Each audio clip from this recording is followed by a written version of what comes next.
ઊંચે ઉઠેલ સાધકની ઉપરોક્ત સ્થિતિનું વર્ણન અષ્ટપ્રવચન માતાની સજ્જાયમાં પૂજ્યપાદ દેવચંદ્રજી મહારાજ આ રીતે આપેલ છે.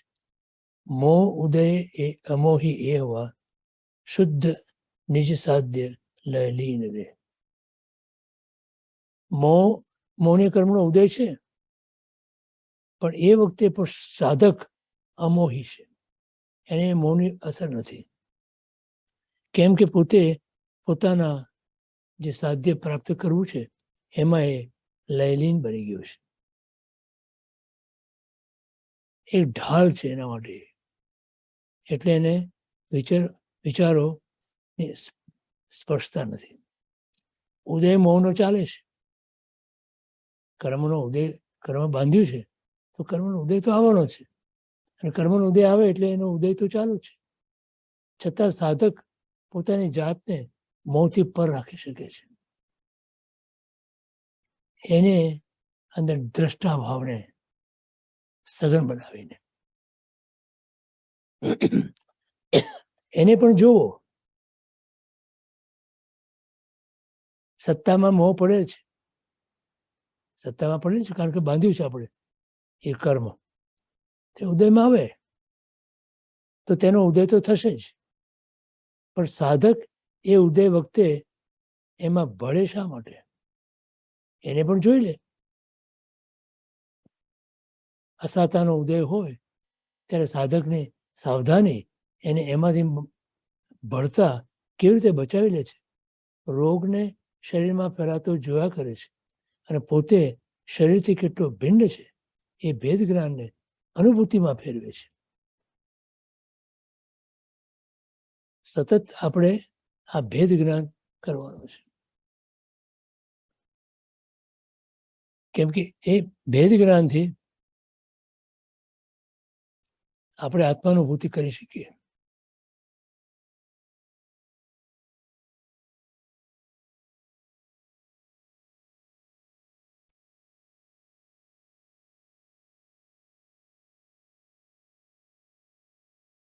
એના માટે એક પ્રયોગ આપ્યો છે.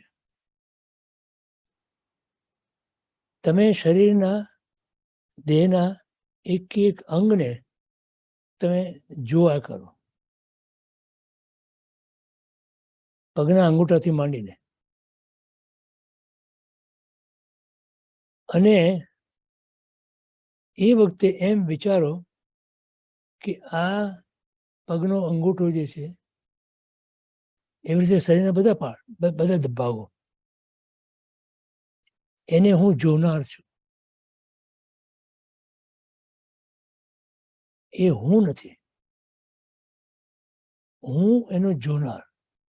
એટલે જોનાર એ દ્રષ્ટા, જે જોવે છે એ દ્રશ્ય, બંને અલગ છે. આ અભ્યાસ તમે જો કરો ને તો એ ભેદ જ્ઞાનનો અભ્યાસ છે. અને એ જ પ્રમાણે જ્યારે કોઈ વિચાર આવે ત્યારે પણ વિચારને પણ જુઓ. એટલે દ્રષ્ટા તરીકે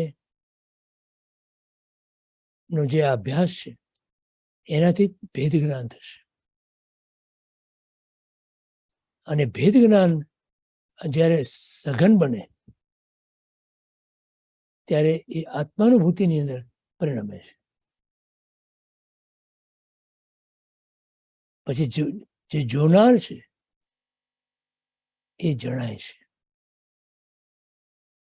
જે જાણનાર છે એ જણાય છે. સમજાય છે?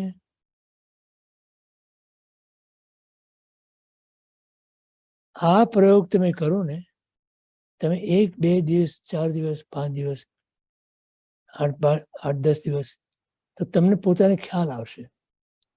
વિપશ્યનામાં પણ આ જ કરાવે છે.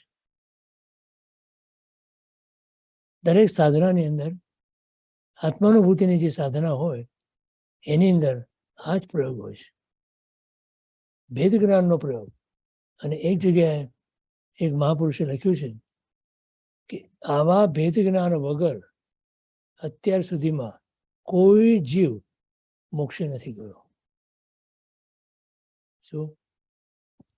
આવા ભેદ જ્ઞાન વગર અત્યાર સુધીમાં કોઈ જીવ મોક્ષે નથી ગયો અને જતો પણ નથી અને જશે પણ નહીં. અને આ પ્રયોગ ભેદ જ્ઞાનનો કરીએ અને એનાથી આત્માનુભૂતિની પ્રાપ્તિ થાય. સમજાય છે? જો